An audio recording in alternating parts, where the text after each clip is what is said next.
Hello, everyone. This is Raphael. I'm Lauren. We're the Pacheco siblings, and welcome to the Hypercube podcast, a talk show in which two siblings converse about anything and everything.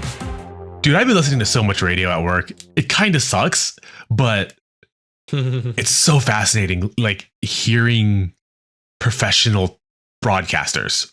Oh, yeah. You know? Well, I mean, here's the thing I actually realized is because sometimes my wife listens to our podcast, but so like weird. One time, yeah, it is. She's still catching It's not up. weird that she listens to it. It's weird that people listen to it. Yeah, for sure.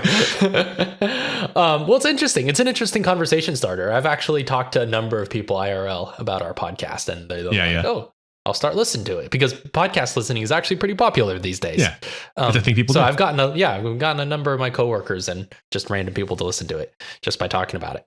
So, but that being said, one time, she was listening to Around the Home, and I was like, and I didn't even recognize that it was our podcast. Wait, really? This is a bit of a humble. You edited it, but I didn't even recognize it as our podcast because I was like, because the mixing sounded so pristine and radio that I was like, surely that's a professional production. Surely. Completely overlooked the fact that was us talking. I wonder how much they get paid. No, wait. Yeah, exactly.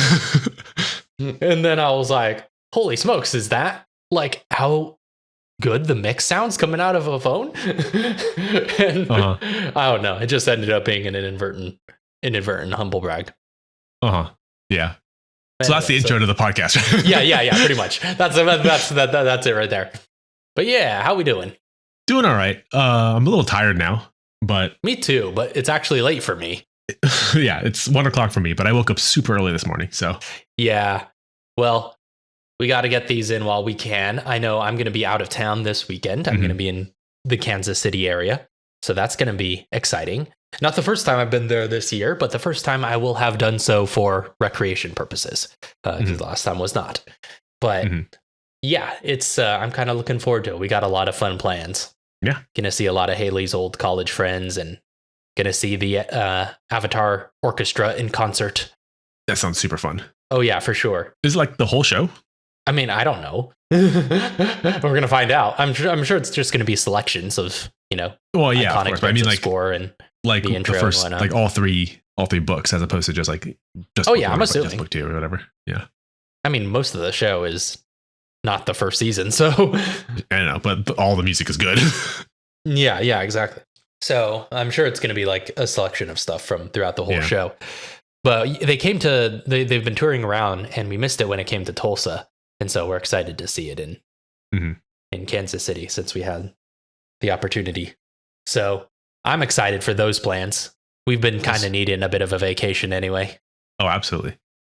Just let me know how epic the Avatar State theme is in Orchestra Live. Oh, yeah, for sure. Oh, I'm going to tell you. Don't worry. I'm going to tell you all about it.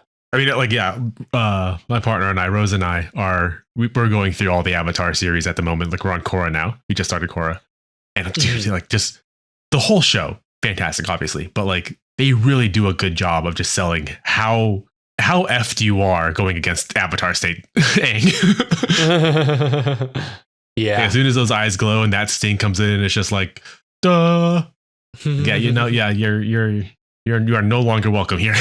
Yeah, that's been really exciting. You guys have went through the first show really fast. It feels just a second ago you'd let us know. You let us know that you'd started. And even in the first picture you showed of revealing that you are starting, you're already on book 2. Well, so we told you we were going to start a bit before that. And then I think we showed you the new setup. And at that point, yeah, we were in the middle of book 2.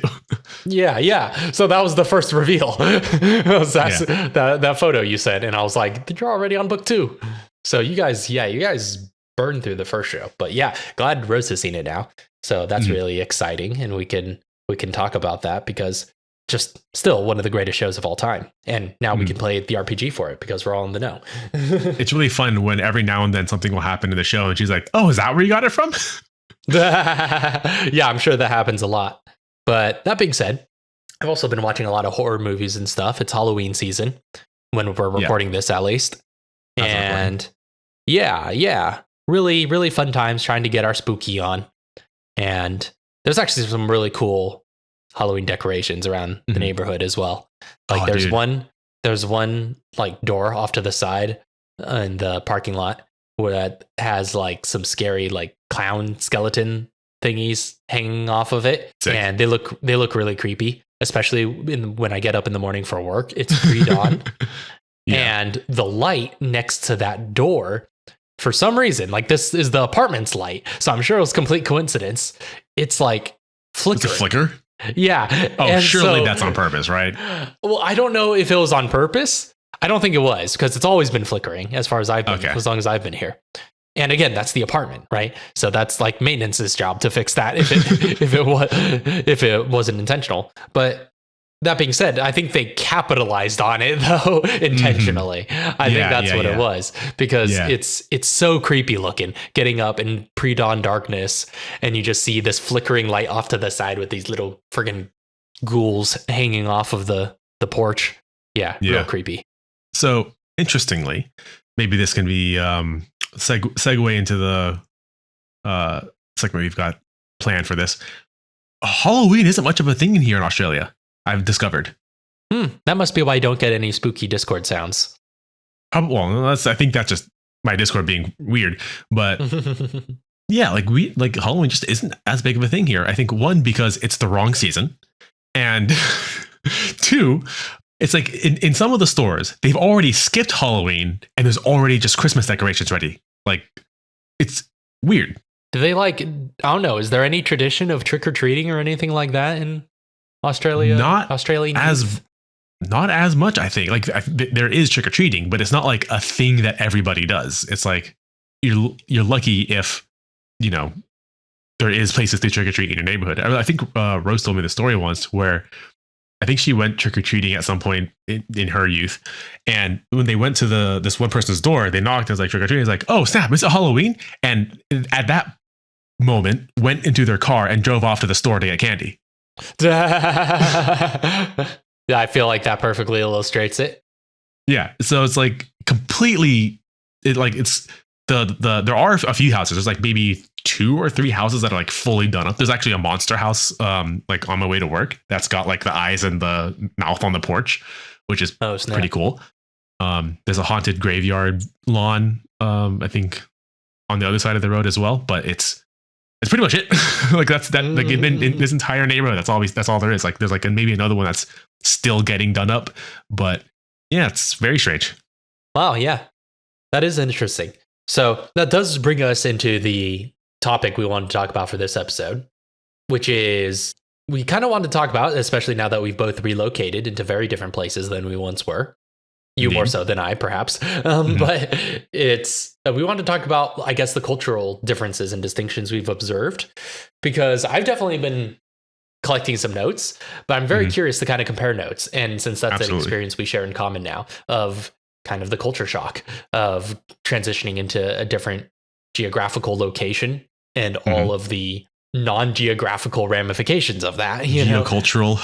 Yeah. Well, geopolitical, even, and social dynamics that are involved. Just so many things change. Yeah.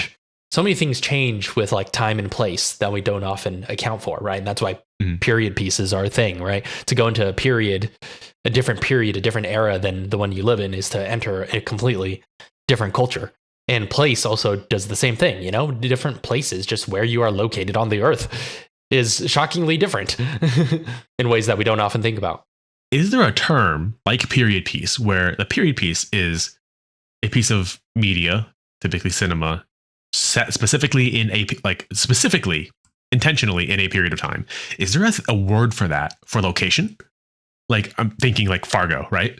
Like, is there a word for like, this movie is about this location and is very intentionally set in this kind of place? I really don't think there is. There should be, right? Yeah, it feels like there should be. But I mean, the thing is, I don't think it's as much of a genre, decision. It feels like it's just a ramification of a location within some other genre. I mean, arguably period pieces are the same way, but exactly. Like a period piece is something that is attached to like, oh, this is like a crime drama thriller. That is a period thriller. Yeah, but it's a period thriller. But what it is a crime film. I guess same thing with Fargo, but Right, yeah. I don't know. I guess we don't have a term for that. yeah, weird. Or if there Anyways, is, we'll figure it out later. we'll make one. We'll make a term for it. But yeah, so let's talk about that because you've moved to New South Wales, Australia. Australia. Is that how they say it?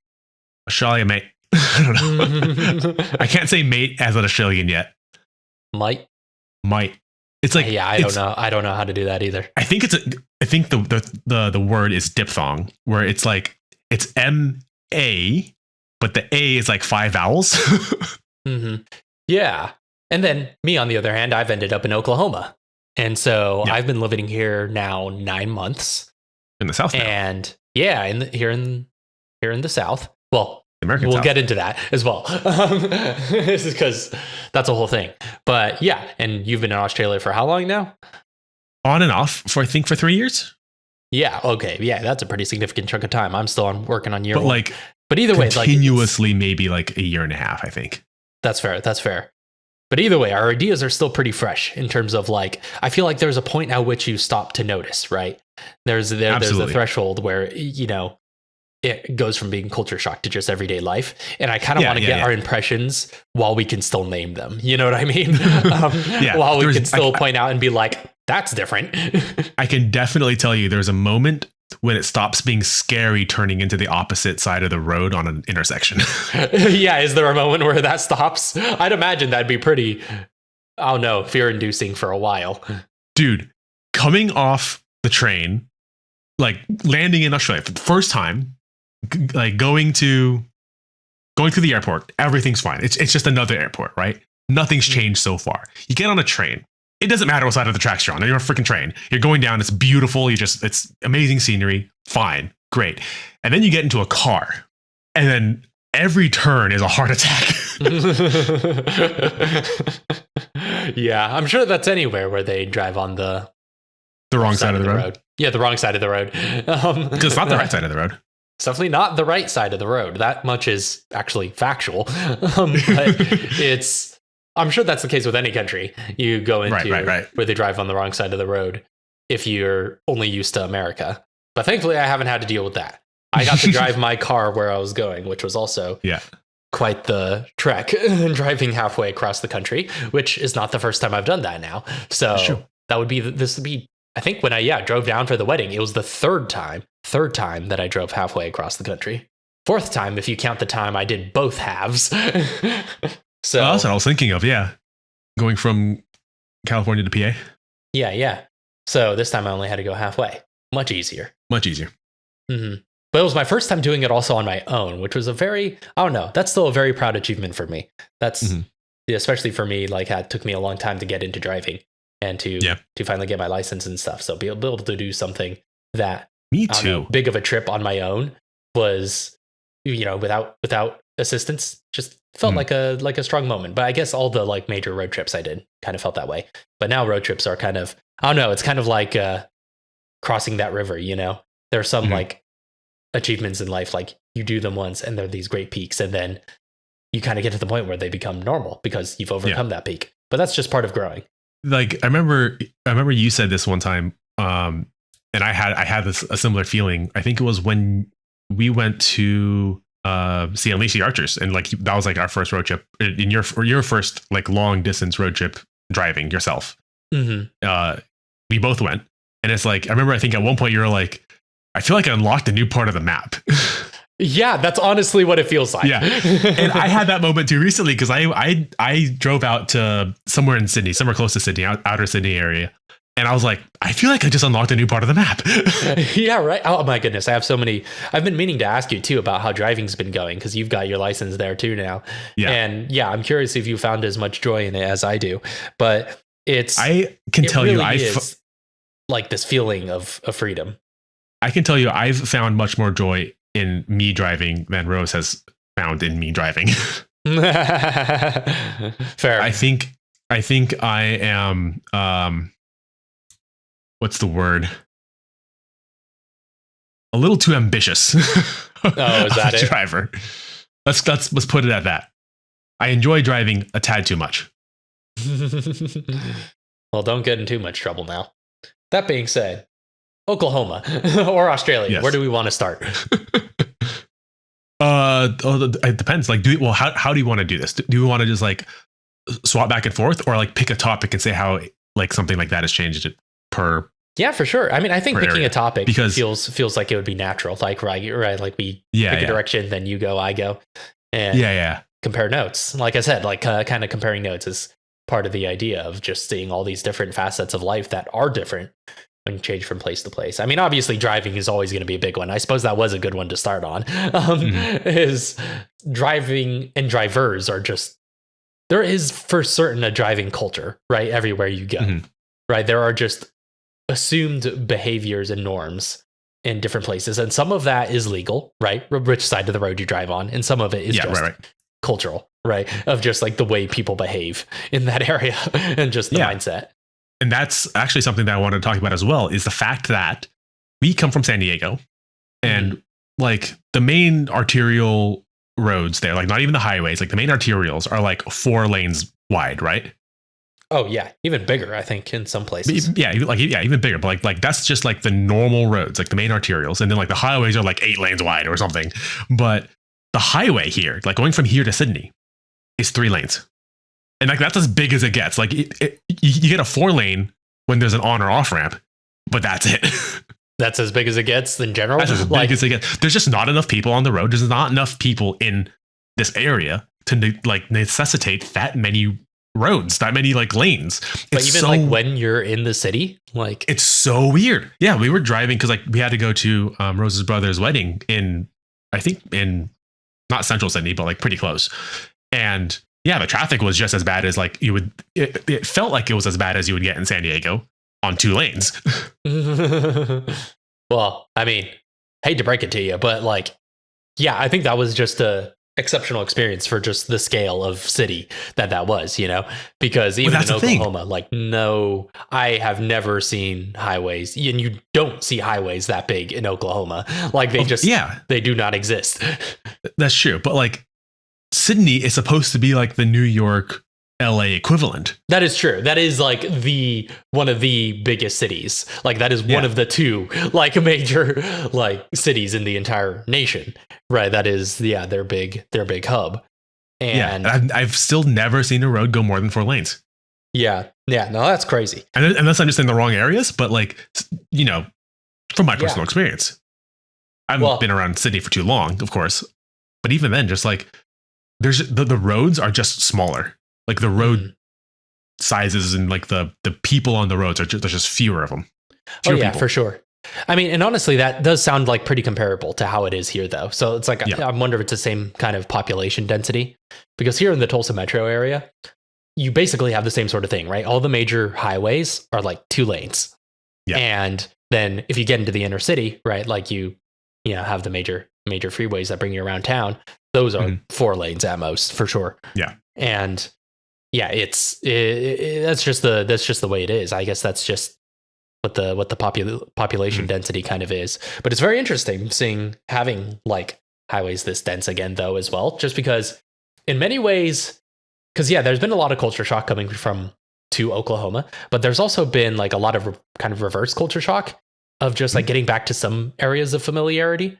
Because for 10 years in Pennsylvania, we lived in a pretty small town, and Pennsylvania is pretty different in general, but like especially in a small town. And then when I first came here, I was in rural areas, very, very rural, kind of part of Oklahoma, and so it felt like that same sort of vibe again, right? Like in terms of how the infrastructure kind of is, and then when we moved to the kind of Tulsa metro area, it honestly feels, even though it's a much smaller scale, it has a lot of familiarities of like living in a place like San Diego again. And it kind of feels like a return to form to urban life for me, in terms of big metropolitan stuff. And it's weird. I never really considered myself much of a city person until, like I started courting Haley, and that ended up being a big distinction between us, right? It's just like you're a city folk. Yeah.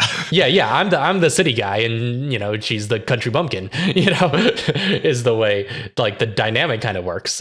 Just because like those are, insofar as those are the kind of cultures we know best, right? Because I guess that's the thing, right? It's like you don't think you're a city folk until you find somebody who isn't. Right.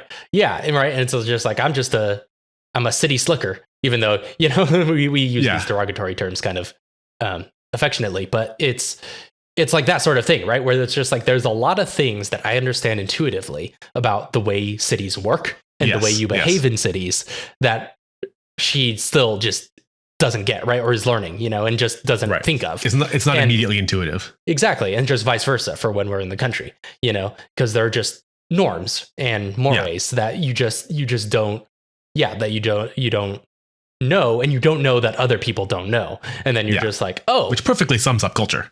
Exactly, right. And then you see it, and then it's just like, oh, she's a country girl. Have to explain this. And vice versa for a lot of things when we're in the country, to me.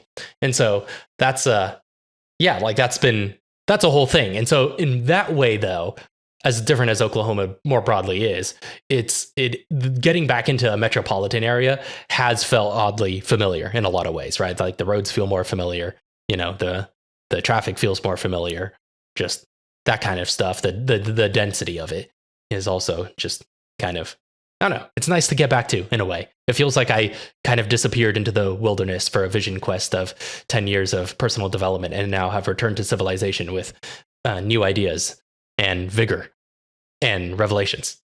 I've returned from the wilderness. It's kind of mythic. Right. In the same way, I guess, like Rose she's by no means rural, but she's very small town. Like the area that we're living in right now, like the Illawarra area, has one kind of two major areas, major urban areas. But even those areas are basically the size of the area that we used to live in. Maybe like closer to Harrisburg size. Like that's how big our biggest urban center is. So it's like, for her, that's the big city, right? And then I'm like, oh yeah, small town. For us, it's just small urban versus big urban. And I'm like, yeah, she's never hung out at malls either. I'm trying to introduce her to malls. Become a mall rat. You introduced her to a fair bit of mall experience when you all were over for the wedding. Which that was so fun. Dude. Great memories. I still have this very specific memory when we were, okay, I'm just going to dive into this really quick just because it's let's talk about it on the show. Because there's this one moment I think it was a trip for your wedding, Oklahoma City Mall. I don't remember the name of the mall. It had a very particular name, but it was a mall in Oklahoma City. Yeah. See, I remember at some point it was me and you, and then Rose and Haley effed off somewhere. And then they were like hiding from us. Yes. Well, because what happened was, we lost track of them. They went. I'm trying to remember how that happened. Well, I'm trying to remember how that split happened, because I think they go to the bathroom or something, or they went to a store. We split off a number of times, just naturally, just organically, and so those two would like go off and do their girl shopping, and but like at one point, like we were like wandering around because I was on my own somehow. I don't remember how that happened, but I saw the two of them, and I'm like, oh, I could go regroup with them, and I saw them around a corner. They were both looking around the corner, like stacked on top of each other, like their heads like above one another, like Scooby-Doo characters like peeking around a corner. Style. Yeah. So they're looking at me like a bunch of Scooby-Doo characters because I'm coming down this walkway and I see them peeking around the corner. I'm like, oh, hey, there you guys are. I start walking towards them and they're just peeking at me and giggling from a distance. Again, stacked on top of each other like Scooby-Doo characters. And then they're like looking at me, approaching them and giggling, and then they disappear around the corner. I'm like, okay, I want to go follow them. I keep walking, but when I go around the corner, they're not there anymore. They disappeared, and I had no idea where they'd went. And so I spend like the next like half an hour just exploring them all, trying to find where they went, and I couldn't find them. And I find you first, and I'm like, and then we both because I was looking for them too. Yeah, I think you were probably looking for Rose on your own, and then like. We started talking for a bit.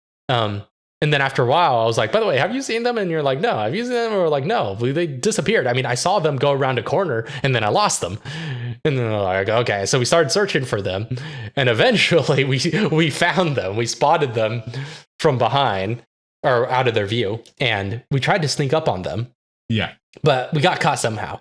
I don't know. It must have just been a failed stealth roll, and they got wise to us, and and Haley just goes run, and they just take off bolting, and we start chase giving after them. chase. Yeah, we give chase, and at this point we'd been in the mall for like a few hours. It was getting into nighttime at the mall, so thankfully it was like fairly empty compared to how it was previously in the day, and it was they take off running, and we give chase, and we chase them through the food court, and I think somebody yells out at us, like, go over Jason, like, get him. Yeah, there's some random dude in the food court who's watching this whole thing, and you just hear him cheering, just like, yeah, get him. And they tried to escape into the girls' bathroom, but alas, you caught Rose before she got there. But Haley kept going, and she would have made it if it wasn't for the fact that the girls' bathroom was closed for cleaning. Foiled by the janitor. Foiled by the janitor. Yeah, that is definitely one of my most treasured memories from the whole good times magical week that you all were here in America for the wedding. Yeah, the thing about Oklahoma is, and one thing that I've kind of had to get used to, just kind of culturally and geographically, is the fact that it is like a very country state, right? Like there's even the most urban areas are like you can't go too far, right, without going into the country. That's just the way it's kind of laid out, right? There's not like a connective tissue of urban expanse. Yeah, it's not a dense sprawl. Yeah, for sure. It's not a dense sprawl. It's just like you travel 15 minutes in any direction, you're going to be out in the country. And like that's true no matter where you are. And so and because of that, right, like the culture is just way more country and cowboy and rugged, and there are trucks everywhere. Absolutely. Another ramification of that, just everybody's got a truck, just pickup trucks all over the gaff. Proper trucks too, right? Yeah, like not like for sure. Not brand new shiny Ford F-150s that have never been off-road in a day in their life. I mean, there are some of those for sure. But again, that's because though of the fact that it is a culture, right? Like you want to put forward that look. And I remember when I first arrived in Oklahoma at the Tulsa International Airport, and Haley was picking me up, and her dad was our ride, and she was like, "Oh, watch out for this color, whatever colored truck."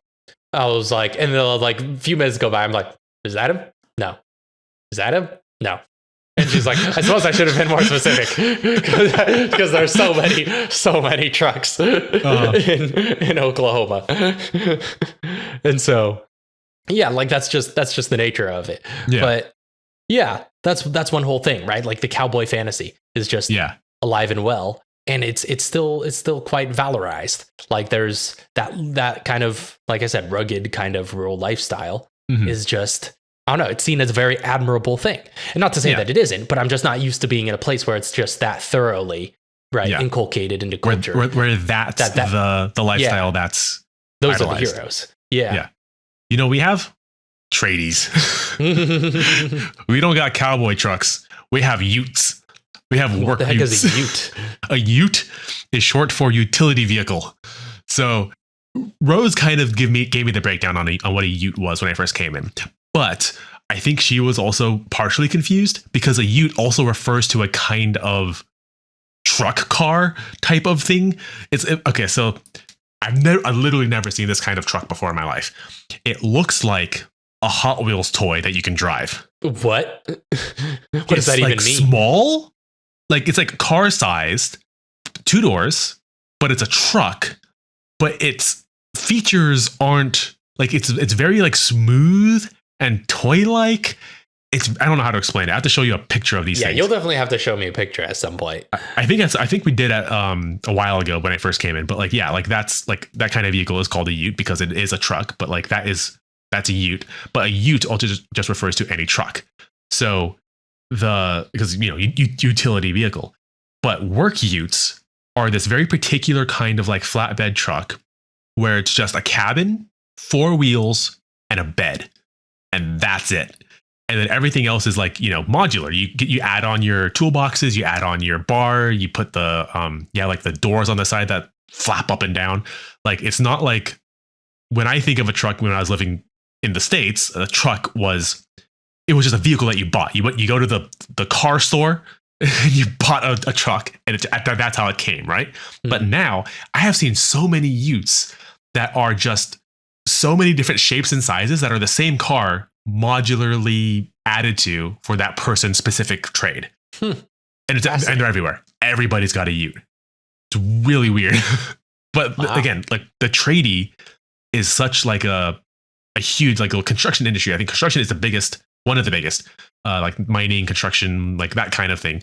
The biggest industries in Australia. So pretty much everybody and their mother is a tradie. You go to the store at you go to the mall.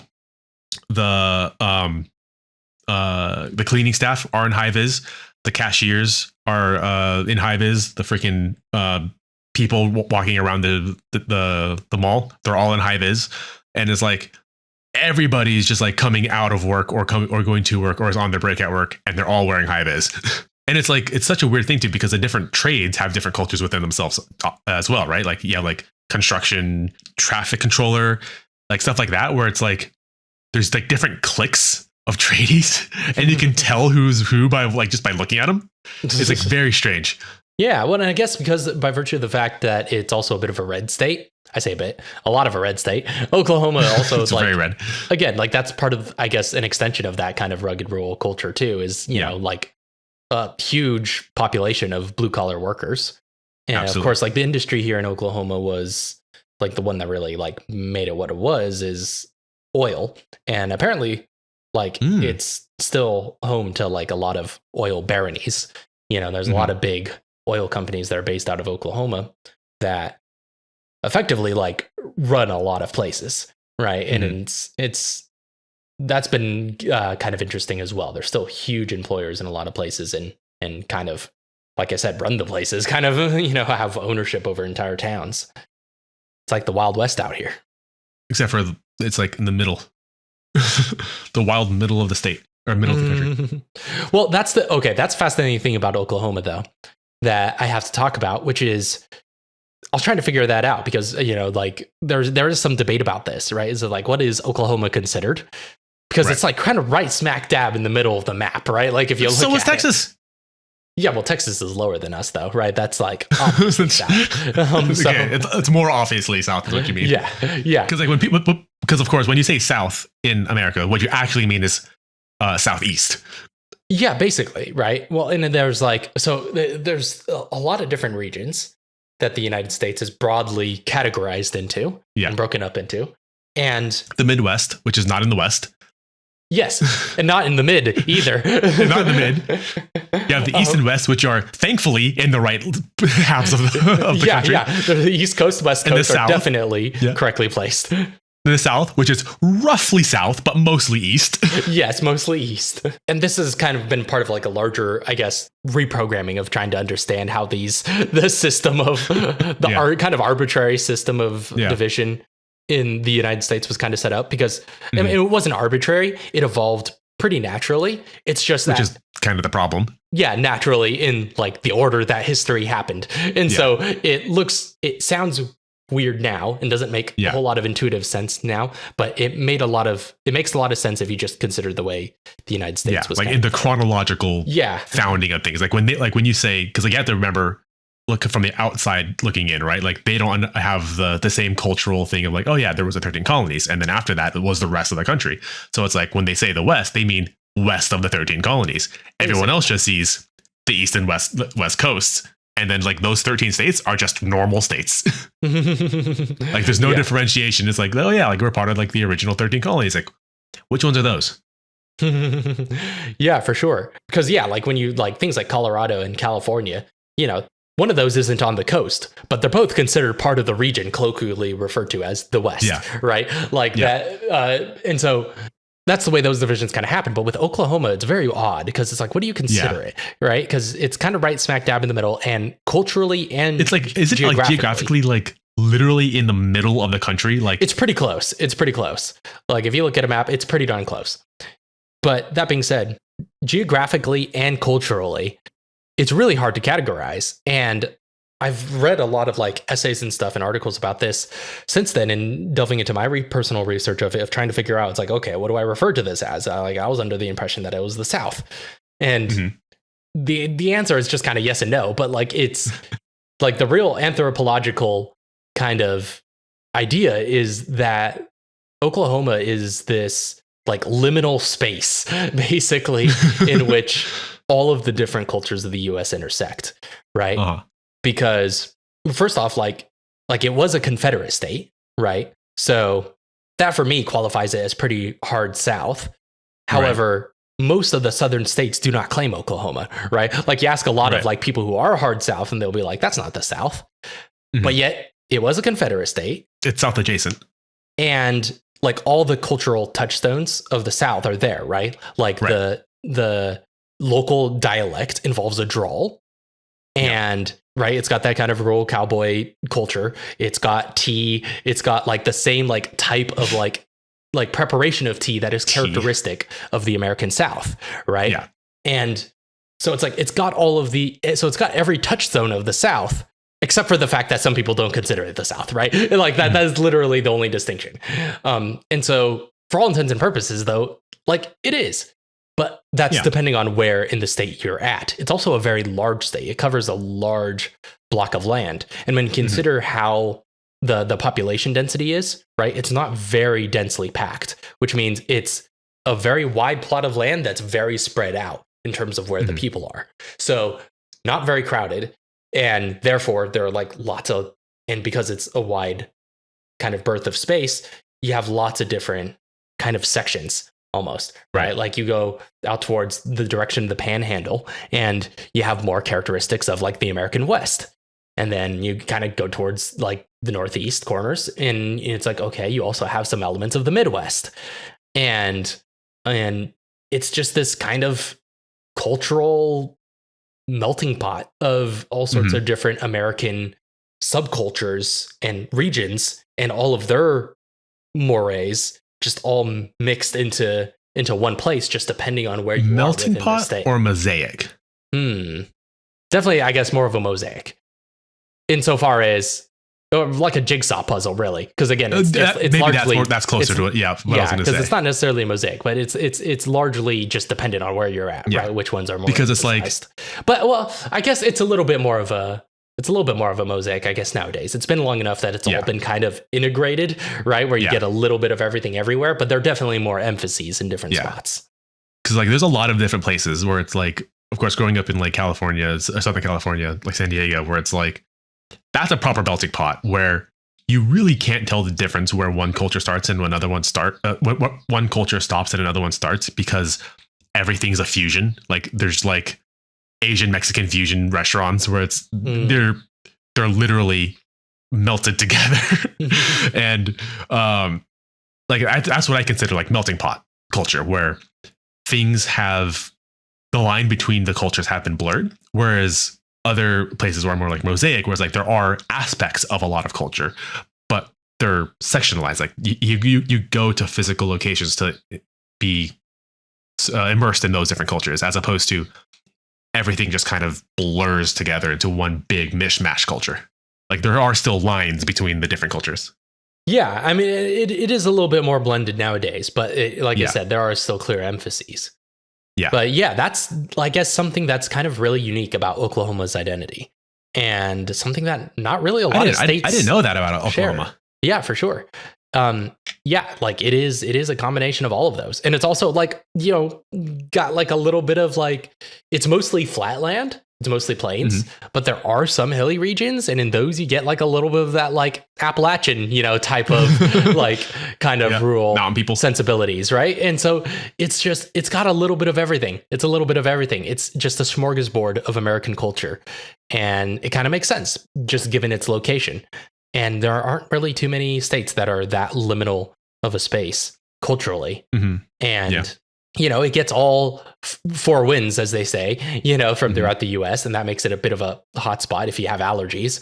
But but the same thing is true of the culture, though. It evidently carried all of the cultures on the four winds. Of course.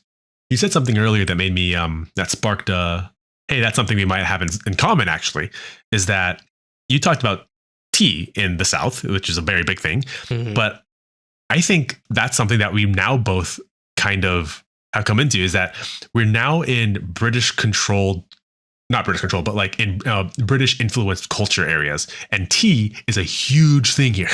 Right. It's like, obviously they've taken it different ways with American Southern tea and like proper British tea, and then like now Australian British tea. Like, for example, just even in the language, the first meal of the day is morning tea. The second meal of the day is afternoon tea. The last meal of the day is evening tea. That's just what they're called. Right. like that's just like, oh yeah, like I remember being so confused when I was like, I was working at the factory, and somebody came up with me and was like, oh, what are you gonna have for afternoon tea? And I was like, what? I don't drink tea.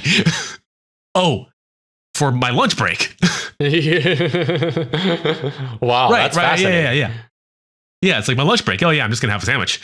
But it's like, yeah, like just so, like that's just so part of the language. It's just like, yeah, what are you gonna have for afternoon tea? What are you gonna have for evening tea? Wow. I didn't even think that could be a thing. And like, of course, tea usually doesn't have anything to do with it. That's just what it's called. It's like you just have evening tea, which means the meal that you consume with your evening tea. But now they don't even drink tea, so now it's just the meal that you consume minus the evening tea. Wow, that is fascinating. Okay, so we don't have a lot of time left. So we got to wind down about 10 minutes.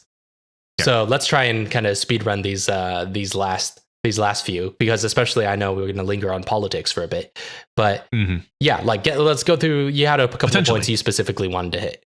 So one of the biggest things, this actually kind of all combines together, because the food here has been fascinating. Like the two things I want to talk about, like obviously the food, but the surrounding nations are completely different, right? We're in the wrong hemisphere and on the wrong side of the planet. Like I'm completely and totally upside down, reverse, backwards, right? From what I'm used to. Right. So yeah, all of our seasons are backwards. All of the surrounding nations. Well, I mean, first of all, we're an island, and the all of our surrounding nations are like, Southeast Asian and like Indian.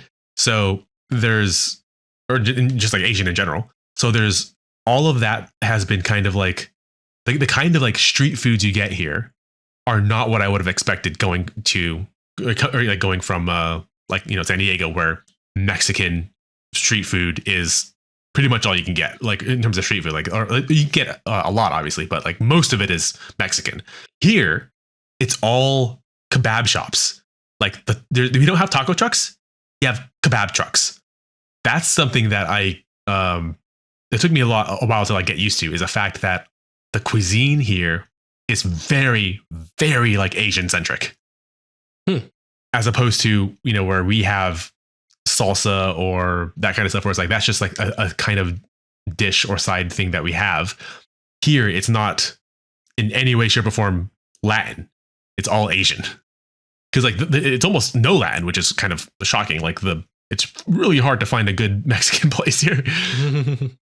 Okay. And of course, they have all the good, the normal stuff like pizza and Italian and kind of those generic stuff. But like when it comes to just like street foods or just like, I don't know, like normal food, there's like restaurants that you'll find like just along the way. A lot of Asian. Gotcha. I think I think within our, like within driving distance, 10 minutes, like driving distance, there's like 2 or 3 pretty big like Korean hot pot places. Oh, snap. Delicious, but I'm not used to that.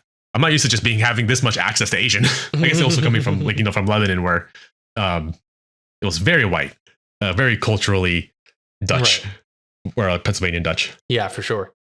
Well, that's pretty cool. I definitely have to try hot pot still. I know there's a local place that we're supposed to try at some point, but the problem is it's expansive. It's a big not here dinner night when you want to do it. Oh, really? Is it cheap there? It's so accessible, dude.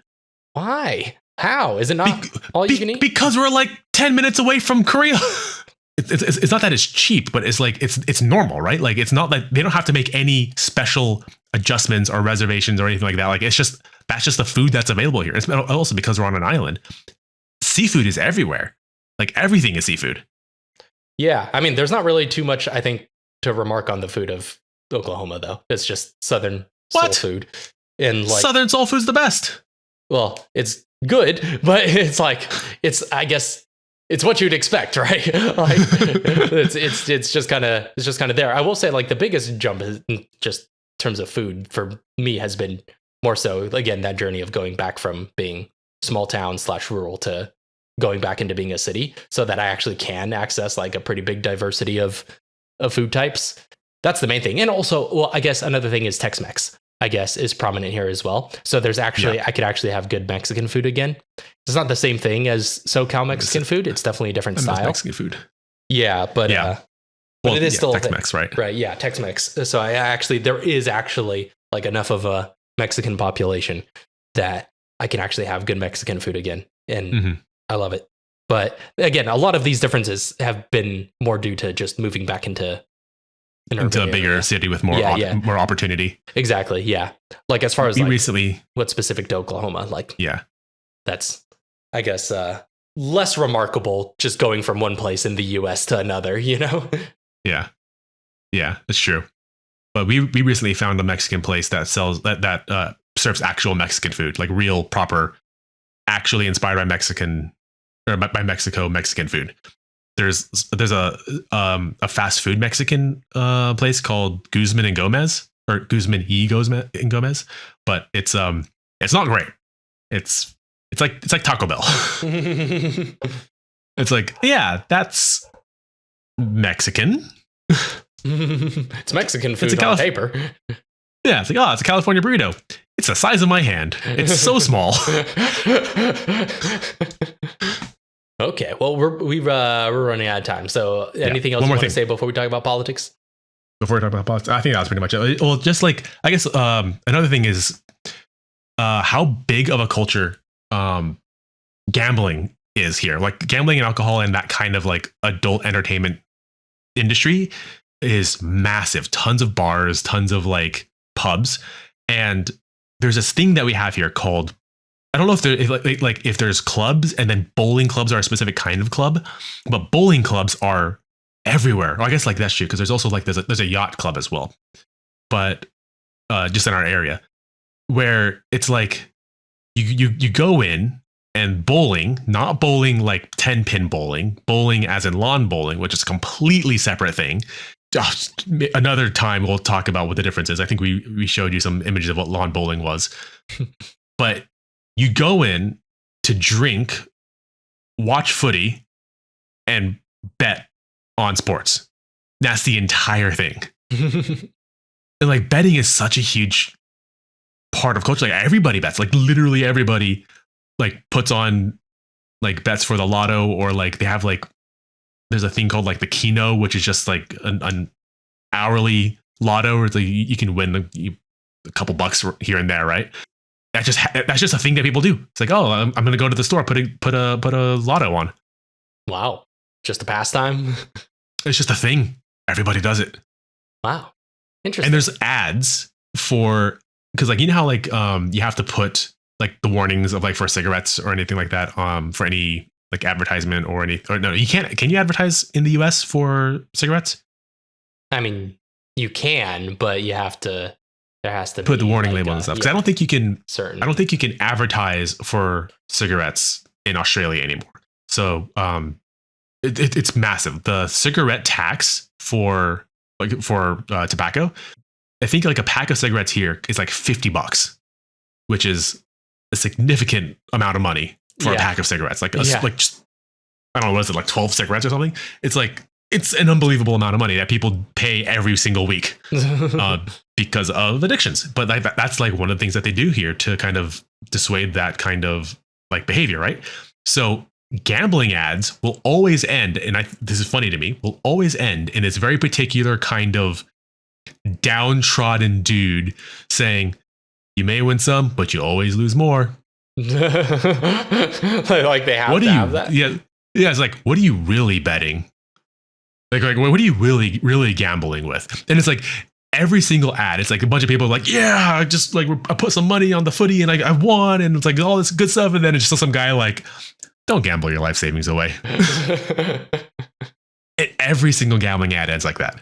I guess we have a lot of gambling here too that I'm used to, but that's because of reservations. Reservations and casinos. Yeah, there are lots of casinos. We don't have very many casinos here. You have bowling clubs. Yeah, that's where people go to do casinos. Yeah, it's like we have like little casino rooms. That's what it is. Like you go to you play the pokies, is what the machines are called.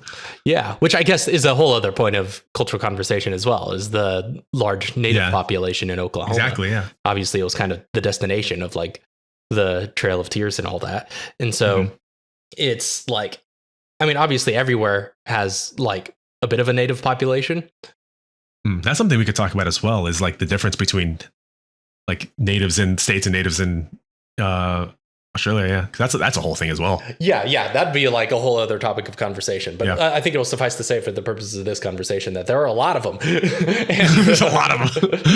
like I said, every state has, most states that I've been in have had their own kind of like native populations. Yeah. But it's not really as regular of a thing that you encounter as it is here. Like it's just, it's just incredibly common. And then you see a lot of license plates, of course, that have the different tribal affiliations, because they technically have their own governments. And so they have their own license plates that are separate from the Oklahoma license plates. And they usually will have their tribal identification on it in terms of what tribe they're affiliated with. And so it's like, you just see those all the time, right? Like that's a frequent thing that you'll see in front of you on the road. And that's crazy. Yeah, things like that. It's like, it's a whole different beast. Like you hear about it, but you don't realize just how ubiquitous it is until you're actually around here, and you're just like, just a lot of natives completely immersed in it. Yeah, man. Is there a lot of I don't remember if there's a specific word for this, but like a stolen valor kind of thing for natives, where it's like a lot of people who like claim native, but like everyone knows they really aren't. I mean, where it's like, oh yeah, like my great grandfather was like a Cherokee, and then everyone's just like, okay, so why aren't you part of the like registered Cherokee nation? It's like, well, just never got around to it. I mean, that's just like every white person. Because just from what I've heard, no, I'm kidding. I was gonna say, like, from what I've heard, that's something that happens often, but I have no idea, right? Well, I mean, here's the thing: is that like I'm sure there is, but like, I mean, there's like a clear like in and out, right, with these things in terms of like the actual native culture. They kind of know just like who is and isn't, and it's more kind of intuitive than it is scientific, right? Like it's because there are like requirements for the tribal affiliation, right? Of like how pure, essentially like that bloodline has to be, right, to be associated with the tribe. However, nobody, from what I understand, nobody really tests it, and so it just kind of goes off of honor for the most part. But again, if your family is like in that culture, then you are in that culture, right? Like nobody's going to question it. Like that's just where you come from. Yeah, because I feel like recently there's been some stuff on in Australian politics where there's been some debate about the authenticity of someone's Aboriginal intentions in Parliament, I think, or something like that, where the king came around, and I think which is also freaking weird that there's a king and queen for us. I guess that goes into the politics a bit, but like, the king was dropped by for a bit, and somebody yelled at him in some seat of government. Somebody yelled at him, was like, "This isn't your land. This belongs to the Aboriginals." And everyone's like, "Was that a stunt, or is this person actually like an Aboriginal apologist?" Which is a completely legitimate political card that you can play, right? Right. But yeah, I don't know if we have too much time to get into the politics, but I guess we could kind of like do like a brief note of just outro. But it's been very fascinating. That was actually the primary reason I wanted to do this whole conversation, was for the politics. You could have said that at the beginning. You could have said it at the beginning. I was like, oh yeah, food. No, but I'll just note it briefly. Sure. But yeah, it's really fascinating, because I think obviously that's, as culture and politics become increasingly intertwined, And to the point that I guess for better like, or for worse. Yeah, for better or for worse. Like culture wars is like the primary. It's weird. Like culture wars is the primary thing we associate with politics nowadays, which are different things, right? Politics and culture are different things, right? You're talking about policy versus behaviors, and those are such different things in theory, but in practice, it's like we have increasingly unified them such that your culture defines your politics more than anything now. And so, and don't get me wrong, there are a lot of reasons where that should happen, but like, it's definitely not a majority of the time. And here in the US, that's especially prominent, but I know that's been a trend more globally. But yes, because everybody follows the US in cultural trends. Yeah, which is, I guess, fair considering how dominant American media is globally. But that being said, America's primary export is culture. Yeah, it's a weird thing to think about, but it's completely true. So, but that being said, I feel like that's like the biggest culture shock of like moving around the US in the way that I have, because it's not just that everywhere now. Yeah, because everybody talks about, you know, whenever they point out like where I'm from, like that's how it's like, oh yeah, it's kind of funny. You're like on the West Coast and then you're on the East Coast and now you're right in the middle. And literally right in the middle. Right, exactly in the middle. I'm like, yeah, that's completely true. But more so than that, also, like it feels like the biggest definer of how that is at least most noticeable in those changes is that I went from like a blue state to a purple state to a red state, right? Yes. Right. So it's like geographically, yes, I went from like the west to the east to the middle. From politically, it went from like the left to the middle to the right. Yes. And so it's like that's another whole progression. But I mean, it's interesting, and it's like me personally, I know how to survive in, I guess, any given culture, right? Like I'm just ideologically diverse enough in and of myself to know how to navigate those different politics and cultures, and like oddly know how to speak all of their languages just through how life experience has brought me. But yeah, it's just kind of, I guess, fascinating to see, because again, this is my first time being in like a pure red state, basically pure, right? It's obviously nowhere like perfect down to the district, but it's overwhelming majority, right? Red state. Yeah. In the same way that California was an overwhelming majority blue state. And of course, Pennsylvania was the platonic perfect purple, you know. I actually heard, I think it was David French, I heard say this recently, but he was quoting someone else. And I love this description of Pennsylvania because it's very accurate, which is it's Pittsburgh and it's Philadelphia and Alabama in between.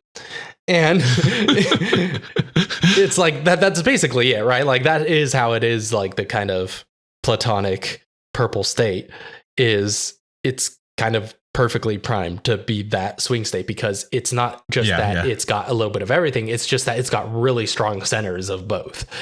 And it just kind of works out perfectly demographically. But that's one thing I realized in hindsight that I loved about Pennsylvania is because it was a purple state, because it was a swing state, like politicians actually had to use persuasion there.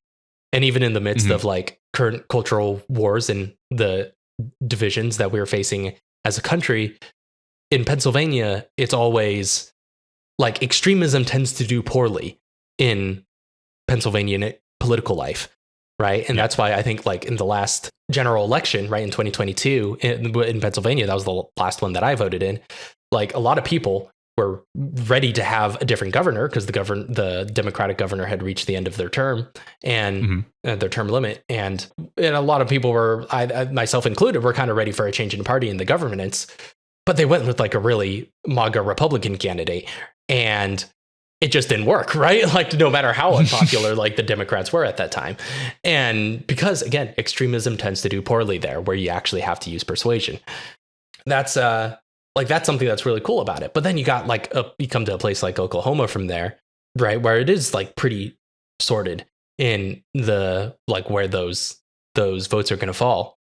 And so that's been a whole other different beast. But it also does have large populations, right, in large districts of like kind of more left wing political dominance. But those are just like those little bastions. They're kind of like, I don't know, like the conservative suburbs in California, right?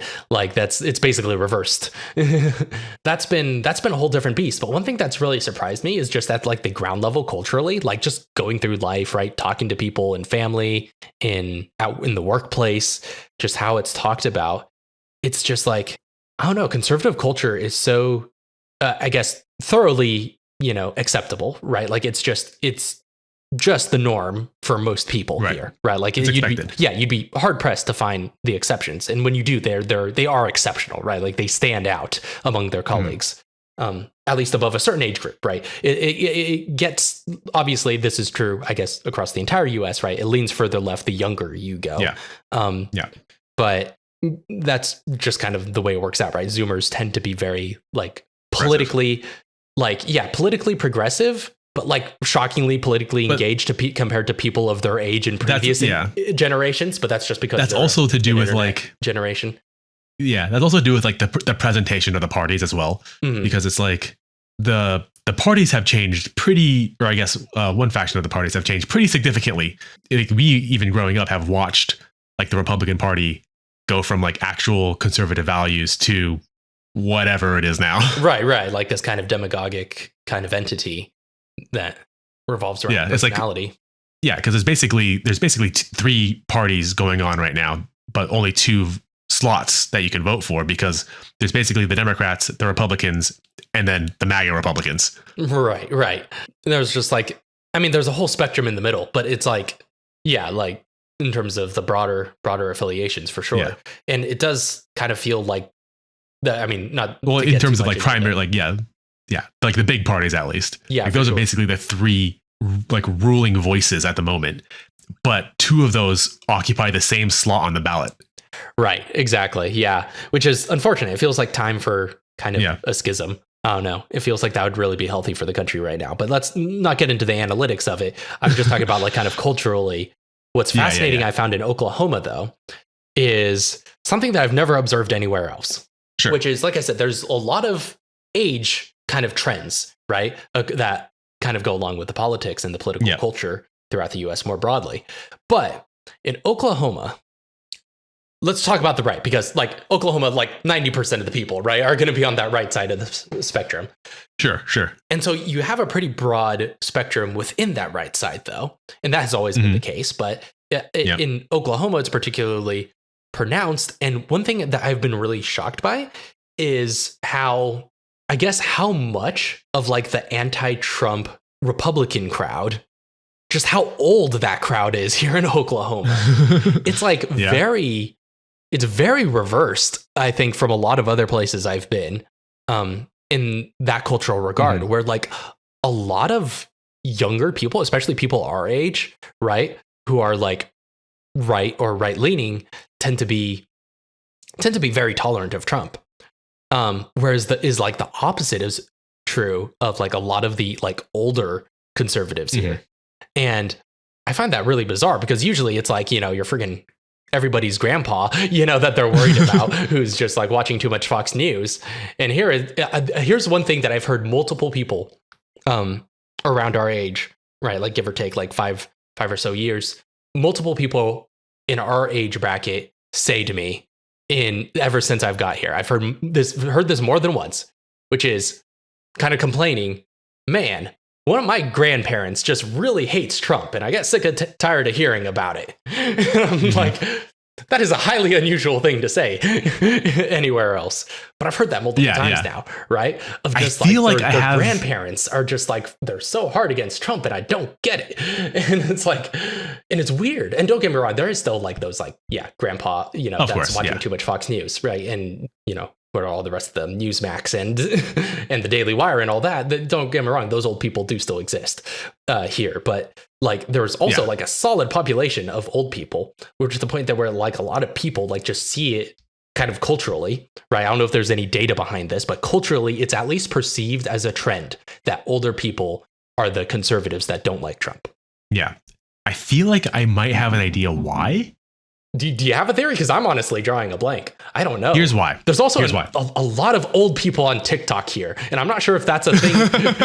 I'm not sure if that's a thing more broadly. If old people are on TikTok everywhere, but I've noticed a lot of old people on TikTok here. I work with tradies. These are, hard working since the day they were 16, been doing a trade, grew up doing it, knows more than the people who went to school. Tradies, right? Mm-hmm. There's a father and son duo that kind of work at the same company that I'm working for right now, and the son is literally like he's been working as a waterproofer since he was 16 years old, dropped out of school to do it, and has been a professional since he was a teenager, right? Mm-hmm. So he doesn't have like the full license because he isn't licensed because he just does it. So like he has like an honorary license. The company is still allowed to do the work, but he as an individual isn't licensed. So it's like that's the level we're working at, right? Right. And his dad, who's like maybe 50 something, who's been doing the same thing since he was like 16 years old doing waterproofing. That dude is constantly on TikTok. Constantly. It's so weird. I'm like, how is this old dude? Like, I'm working with this like actual teenager, like newbie, what's it called? Like trainee. And this dude, like, he's super country. Like, he's pretty rural as well. But like, he's the guy I would expect to be on TikTok.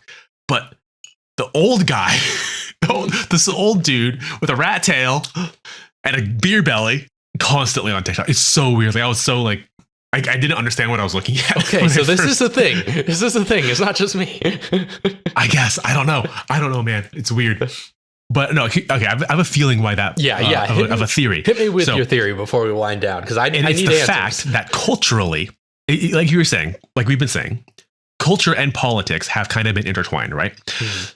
And so there's this idea that your politics is part of your identity. The things that you vote on, the things like it's not just opinions anymore, it's legislation. That is what defines you as a person. However, if you've lived your policy, if you've lived your whatever it is, like before, like your ideals, before that happened, you are more likely to vote for policy than for party, right? So if you actually have real, proper, lived conservative values, it doesn't matter what party that person is in if they have good, proper ideals that align to what you live by. That's who you're going to like. It doesn't matter the name, the letter behind the name.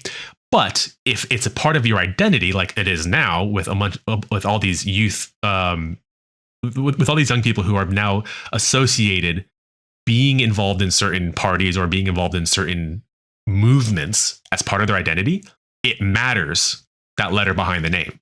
So it doesn't matter who that person is, as long as they are in the right party, right? Mm-hmm. So now I think that's where it comes from, is all these Trumpers are stuck with a person that maybe, even if if intellectually they might understand that like this person's kind of weird, or maybe they don't necessarily reflect the kind of values that I want, but it doesn't matter what I want. It matters that I like this party, and this person now represents a party, so I must like them. So they have to like shut down that part of the brain that's telling them to not do that and say, okay, well, I guess that's my man now. I'm gonna enjoy everything he says, and then that's just how it is. Like they play that part of this is now my person, and then they immerse themselves in that kind of media, and then slowly that becomes the truth, right? Mm-hmm. As opposed to somebody who has lived that conservative life and is saying, hold on, this person claims to be conservative, but does not represent what I have lived. Mm. Yeah, you think it's just that time and experience? Mm-hmm. Basically, like it's like real lived experience versus identity politics. Right. Yeah. That's actually an interesting theory. That would certainly explain it. I'm seeing a lot of young people now have a very extreme views for things they don't actually believe in, left or right, because they were told that that's part of their identity, right? Oh, yeah, for sure. And it's like, I very much, like, I really, really, even if like this, like a person agrees with me and everything that I say, but I can tell it's like you're parroting back talking points. Like, talking points. Like you don't have any deep insight into any of these things. Like you're just saying them because it's like, oh, like unions, yay. Cool. Yes, absolutely. Unions, yay. But why? Like, right. Why is it good for you? Why is it good for everybody? Like, what do unions bring to the table? It's like, well, I don't really know. I just know that unions are good. It's like, okay, well then you don't actually have that political standpoint. You're just parroting something because you have been told that that's part of your identity now. Oh yeah, for sure. I mean, and it's definitely, yeah, like you said, it's very prominent among young people and very obvious as well, right? That it is just kind of like a cultural conformity by virtue of the fact that it's like for a lot of them, like you could like look at them and tell it's just like you do not yet have like the age or the experience, right, to possibly have integrated this, right?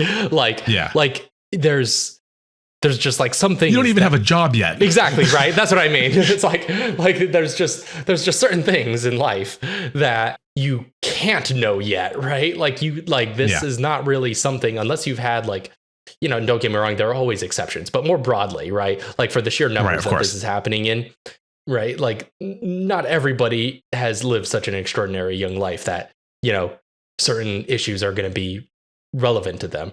Like usually in your first 20 years of life, you're getting through school and dealing with, you know, social issues that are interpersonal more than they are systemic, you know, and like there's the extent to which you are dealing with the systemic issues, they're affecting you in a way that you aren't noticing yet because you don't have that point of view necessary to look back and see it.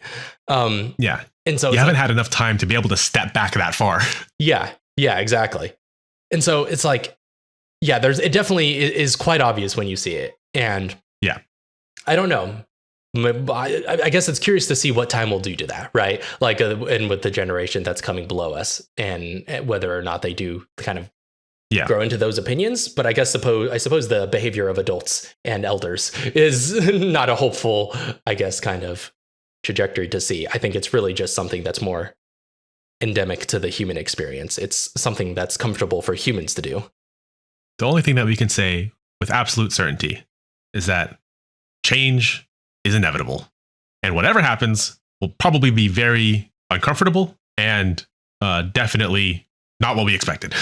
Well, that seems like a good note to end on. I got to talk a little bit about what I was going to talk about, but did you know that we're a monarchical parliament in Australia? No, I did not know that. Wait, do you have a prime minister or something? Yeah, you have a prime minister. Cool. Well, anyway, thank you all very much for listening. This has been the Hypercube podcast. This show is mixed and edited by Raphael Pacheco with original theme music by Mono Memory. Until next time, we'll see y'all later. God bless. Have a good day, good evening, good night.